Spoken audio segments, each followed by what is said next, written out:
Alright you guys, this is our next YouTube video. Hope everyone's having a decent 2021 and you finish out the year very good. This little video is a chit chat about leaks. Apologize I can't do demonstrations because the video would take too long and I don't want to make it that long. We'll be here a while. Mainly for two-story units like small house, condo, apartment, townhouse, things like that, okay? Roof leaks can be a little tricky to find. You don't necessarily want to climb on the roof if you don't have to. It can be kind of dangerous. If you can get into the attic and you have an idea what leaks hitting the drywall in the ceiling, you can use a good flashlight and usually you can see dark spots if it's wood there, where the shingles and stuff go. You can see dark, either brown, almost blackish spots there, and you can get an idea whether it's leaking. Okay, whether you have to call a contractor, replace some of the wood, shingles, a boot, things like that. The stack can be cracked. If it's cast iron, it's an older place. You also have exhaust for, per se, a furnace, maybe a hot water tank, and that exhaust usually has a cap on it. If the cap is missing, it can leak inside and leak down that stack or that vent, exhaust stack, excuse me, or even along the outside. So things to consider. Okay. Next would be windows. Windows are kind of tricky. Gotta check that caulking, drip edge. You also should have weep holes. When you lift up the bottom window, you should see them on the bottom close to the edge. Just a couple inches from each edge. Should be at least two of them. Sometimes you have to add them. A lot of people don't know to clean the windows.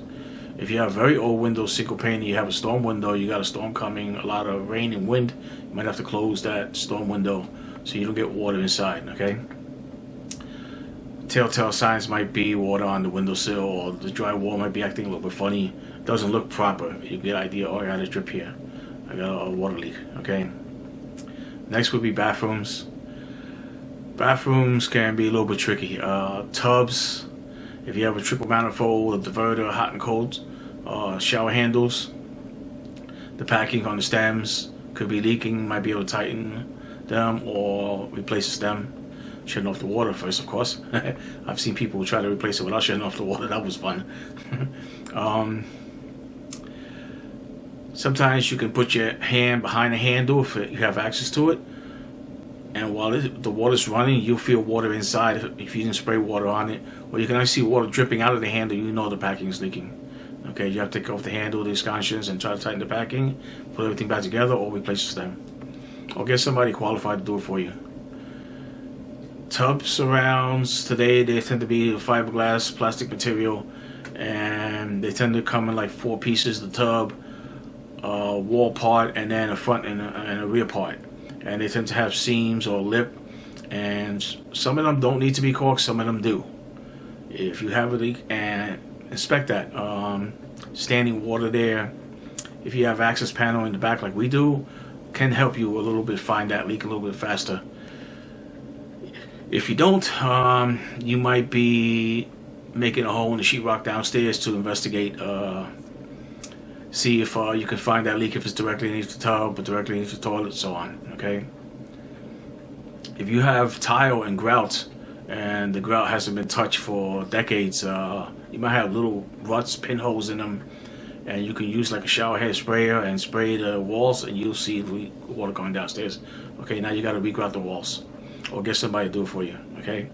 Even caulking around the tubs around or tile can be bad, needs to be replaced. Okay, suggest oil-based caulking, but that's up to you. You might use tub caulking. It might not be oil-based. It might not be silicone. Okay, but I prefer, for that particular job, prefer silicone because it doesn't get black spots easily. Build up mold and mildew is easy, and tends to last a lot longer. More resistant to water, stuff like that. Smells a little funny. It takes a while to dry, but the job comes out better for those who don't know what they're doing. Excuse me. Toilets can leak through the donut between the bowl and the tank, the bolts between the bowl and the tank, the wax seal underneath the toilet. See cracks once in a while on a tank. The fill valve might be not stopping, might keep filling up, going through the overflow, and it might reach the opening where the handle goes in. You can see water coming out of there. Supply lines, flexible supply lines after the shut-off valve or angle stop can leak the connections. The fill valve itself, there's a nut that locks it in place from underneath that might need to be tightened. Even the shut-off valve, if it's an old school valve with a packing nut, you got to check that. Okay. Sink traps tend to hold water a lot. They tend to, if they're metal, thin metal, they can fall apart very easily. Some of the times they have a connection there, a Fernco or something that needs to be tightened to be placed, so on and so forth. Can leak from the pop-up connected to the sink before it hits the trap. Things like that. So you need to take your time while you do inspection in the bathroom. Sometimes you have to open up downstairs to do your inspection, so it can be tricky. Hot water tanks, hoses, shut-off valves, old school gate valve, packing, tank itself from underneath, and the relief valve. Usually has a line that goes to about 6 inches above the floor. You put your hand inside the pipe. If it's wet, that relief valve needs to be replaced. Okay? Kitchen sinks, caulking, kitchen faucets, caulking, strainer, basket. The nut might be loose. Might not be able to tighten it because it's stuck in place. It's so old. Might have to replace the basket. You got tailpipes, traps. Usually they're PVC today, most of the modern stuff. So they're usually not that difficult to replace. You can usually find the leak. Same thing, supply lines, shut-off valves, angle stops, drainage, Fernco might be there, things like that. So you take your time, do an inspection, and you should be able to find it, okay? Odd leak, hard to find. It's not actually leaking from your place, it's leaking from next door. Usually indication of that is the floor or carpet is wet. There's no visible signs of a trail of a leak from any place, or it's in an unusual location where there is no plumbing. So you might have to knock on your next door neighbor's unit to see what's going on, why there's water leaking into your place. Okay, intermittent leaks and constant leaks.